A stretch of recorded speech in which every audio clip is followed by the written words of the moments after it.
with Dr. Leonard Caldwell today. We're talking an awful lot about cancer. Can you just scratch the surface for us and talk about some of the causes of cancer? I think a lot of people, there's a lot of misinformation out there, and it seems like everything can be a cause of cancer these days. Absolutely. We have to make a distinction between two different causes of cancer. There's the illness of cancer, or the symptoms of cancer, and there is the accident of cancer.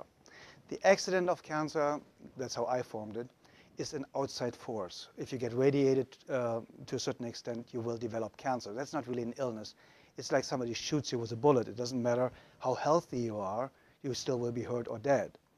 So there are outside causes for cancer, of course, like preservatives and toxemia and these kind of elements. But the main element or the main cause of cancer, in my opinion, is mental and emotional stress. There is basically no other cause for cancer than lack of energy. We are all born with cancer or potentially cancerous cells. These potentially cancerous cells, our immune system is fighting them all the time. From the very first day we are born, it's basically mutated cells, half-dead cells, and so on. And our immune system just grabs it and gets rid of it. When it stops, the only cause for that is lack of energy. And this lack of energy is mainly caused by mental and emotional stress, living in constant worries, doubts, fears, living with lack of self-esteem, lack of self-confidence. The main one is, Scott, lack of hope. That's the main stressor. And with our economy and everything that's going on, of course, so many people have a huge problem with that, with lack of hope. But living in constant fear with being afraid of having not enough money to pay the bills next month, or making compromises against yourself. Most deadly heart attacks happen Monday morning between 8 and 9 o'clock when people get ready for a work week that they literally cannot handle any longer. So they rather die, literally, rather die than go to work one more day. We all need to understand that cancer is not even an illness. Cancer is a symptom. And a tumor, for example, is nothing else than the approach of the body to keep us alive. We have so many toxins in our system that would kill us. So the body builds a bubble, a bucket, a tumor, and collects all these poisons and basically keeps the poisons on one spot where they don't do harm.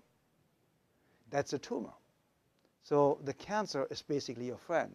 The tumor is working on keeping you alive. So that's why it's so dangerous if anybody comes with a needle biopsy, for example, and pinches into this tumor and releases the toxins into the system, and all of a sudden they find you have a very fast-growing, very aggressive cancer that you didn't have before the needle biopsy. The same problem occurs with mammography. If somebody has a lymph node, for example, our lymph nodes are basically, just to simplify it, our physical immune system. They collect all the poisons, dilutes them, and basically help us to get rid of all these toxins. So if a lymph node is really full with toxins, and we have 4 times more lymph liquid than blood, so there's a lot of toxins, a lot of lymph liquid to work through.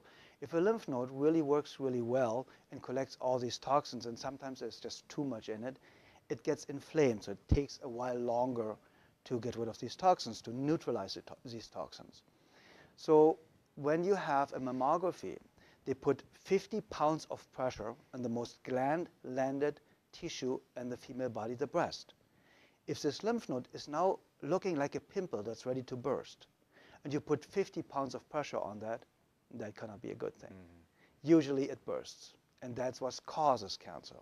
So it's not like just statistically every mammography raises the cancer risk 2%, but it's also mammographies can cause cancer just by the pressure that's applied.